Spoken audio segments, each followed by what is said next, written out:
Sinbad की चौथी यात्रा। सिंदबाद ने कुछ दिन आराम किया, लेकिन जल्द ही उसका मन फिर से व्यापार और नई चीजें देखने के लिए बेचैन हो उठा। उसने अपनी चौथी यात्रा की तैयारी की और अपने देश की कीमती चीजें लेकर फारस की ओर चल पड़ा। कई शहरों में व्यापार करते हुए वह एक बंदरगाह पर पहुंचा, जहां उसने खूब लाभ कमाया। एक दिन उनका जहाज एक भयानक तूफान में फंस गया। कप्तान ने बहुत कोशिश की, पर जहाज एक डूबी हुई चट्टान से टकराकर टूट गया। सिंदबाद और कुछ साथी टूटे हुए तख्तों के सहारे एक द्वीप पर पहुंच गए। वहां उन्होंने फल खाकर भूख मिटाई और किनारे पर लेटकर अपने भाग्य को कोसने लगे। सुबह होने पर काले रंग के लोगों की एक भीड़ ने उन्हें घेर लिया। उन्होंने उनके गले में रस्सियां बांधी और उन्हें हाँकते हुए अपने गांव ले गए। वहां उन्हें एक अजीब चीज खाने को दी गई, जिसे सिंदबाद के साथियों ने बिना सोचे समझे खा लिया और वे नशे में धुत हो गए। सिंदबाद ने थोड़ा खाया और उन लोगों की हरकतों को ध्यान से देखने लगा। उसे समझ आ गया कि उनकी नीयत ठीक नहीं है। फिर उन्हें नारियल के तेल में पका चावल दिया गया। सिंदबाद समझ गया कि ये लोग उन्हें मोटा करके खाना चाहते हैं। उसके साथ ही खूब खाते रहे, पर सिंदबाद थोड़ा ही खाता ताकि वह मोटा न हो। कम खाने और चिंता से वह बहुत दुबला हो गया। एक दिन सिंदबाद ने देखा कि गांव के सब लोग काम पर गए हैं, सिर्फ एक बूढ़ा आदमी बैठा है। उसे मौका मिल गया और वह भाग निकला। बूढ़े ने उसे बुलाया, पर वह नहीं रुका। शाम को लोग लौटे तो उसे ढूंढने लगे, पर सिंदबाद बहुत दूर निकल चुका था। वह दिन भर भागता और रात में छिप जाता। रास्ते में फल या नारियल पानी पीकर अपनी भूख प्यास मिटाता। 8वें दिन वह समुद्र के किनारे पहुंचा और अपनी तरह के गोरे लोगों को काली मिर्च इकट्ठा करते देखा। उन्हें देखकर वह बहुत खुश हुआ। वे अरबी में उससे पूछने लगे कि वह कहां से आ रहा है। सिंदबाद ने उन्हें अपनी कहानी सुनाई कि कैसे जहाज टूटने के बाद काले लोगों ने उन्हें पकड़ लिया था। उन लोगों को यह सुनकर बहुत आश्चर्य हुआ, क्योंकि वे काले लोग नरभक्षी थे। सिंदबाद ने बताया कि कैसे उसने कम खाकर और भागकर अपनी जान बचाई। उन लोगों को बहुत आश्चर्य और खुशी हुई। जब तक उनका काम पूरा नहीं हुआ, सिंदबाद उनके साथ काम करता रहा। फिर वे उसे अपने जहाज पर लेकर अपने देश गए और अपने बादशाह को बताया कि यह व्यक्ति नरभक्षियों से बचकर आया है। बादशाह ने सिंदबाद की कहानी सुनकर आश्चर्य और प्रसन्नता व्यक्त की।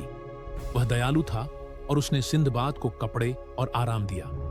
बादशाह का द्वीप बड़ा और समृद्ध था। वहां के व्यापारी दूसरे देशों से व्यापार करते थे। सिंदबाद को उम्मीद हुई कि वह कभी अपने देश लौट पाएगा। बादशाह ने उसे अपना दरबारी बना लिया और लोग उसका सम्मान करने लगे। सिंदबाद ने देखा कि वहां के लोग बिना जीन और लगाम के घोड़ों पर चढ़ते थे।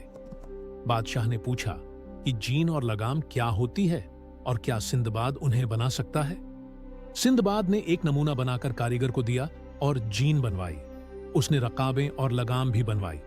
जब सब सामान तैयार हो गया तो सिंदबाद ने उसे घोड़े पर सजाकर बादशाह को दिखाया।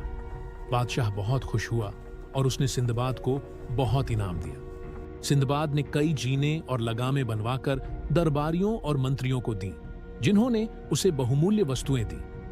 दरबार में उसका मान बढ़ गया। एक दिन बादशाह ने सिंदबाद से कहा कि वह उससे बहुत खुश है और चाहता है कि वह वहीं बस जाए और अपने देश जाने का विचार छोड़ दे। उसने सिंदबाद से एक सुंदर कन्या से विवाह करने की इच्छा जताई। सिंदबाद ने खुशी खुशी स्वीकार कर लिया और उसका विवाह हो गया। वह बगदाद में अपने परिवार को लगभग भूल ही गया। कुछ दिनों बाद सिंदबाद के पड़ोसी की पत्नी मर गई। सिंदबाद मातम पुरसी के लिए गया तो पड़ोसी बहुत दुखी था। उसने बताया कि वहां एक पुरानी रस्म है, जिसके अनुसार पत्नी मरने पर पति को उसके साथ जिंदा दफना दिया जाता है और अब उसकी बारी है। सिंदबाद यह भयानक रिवाज सुनकर डर गया, क्योंकि उसका भी विवाह हो चुका था। जल्द ही पड़ोसी के रिश्तेदार आए और उन्होंने उसकी पत्नी के शव को तैयार किया। उसे एक खुले ताबूत में रखकर ले गए और उसका पति रोता हुआ पीछे चला। उन्हें एक पहाड़ पर ले जाया गया, जहां एक गहरा गड्ढा था। उन्होंने ताबूत को और फिर पति को रस्सियों से नीचे उतारा। साथ में 7 रोटियां और पानी का पात्र रखा और फिर गड्ढे को चट्टान से बंद कर दिया। सिंदबाद बहुत डर गया। और सोचने लगा कि यह अमानवीय रिवाज यहां क्यों माना जाता है। बादशाह ने भी कहा कि यह उनके पूर्वजों की रस्म है और वह इसे रोक नहीं सकता और यह रस्म उस पर भी लागू होती है। यह सुनकर सिंदबाद और भी घबरा गया। कुछ समय बाद सिंदबाद की पत्नी बीमार हुई और मर गई। उस पर दुखों का पहाड़ टूट पड़ा।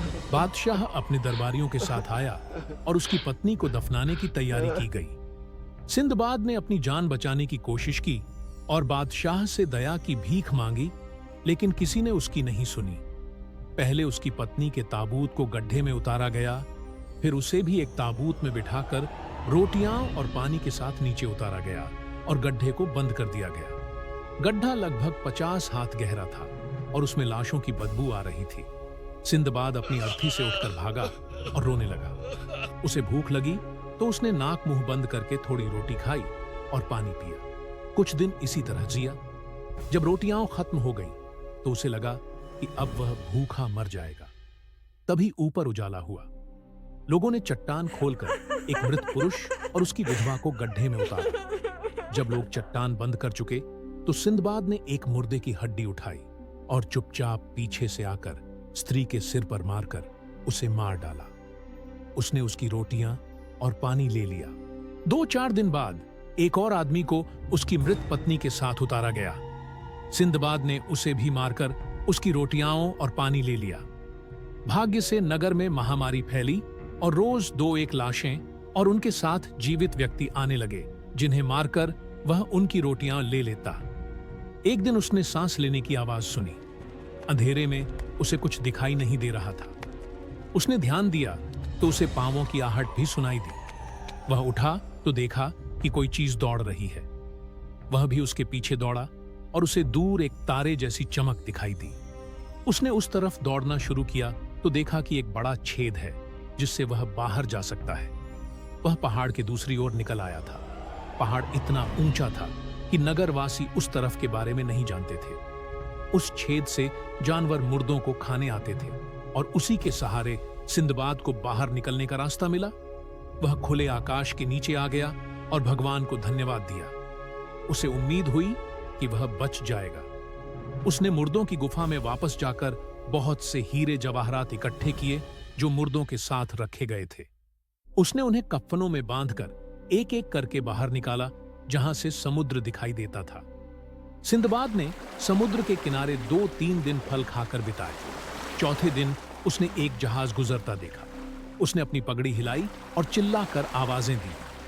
कप्तान ने उसे देखकर नाव भेजी और उसे जहाज पर ले लिया। उसने कप्तान को बताया कि उनका जहाज डूब गया था और वह अकेला बचा है।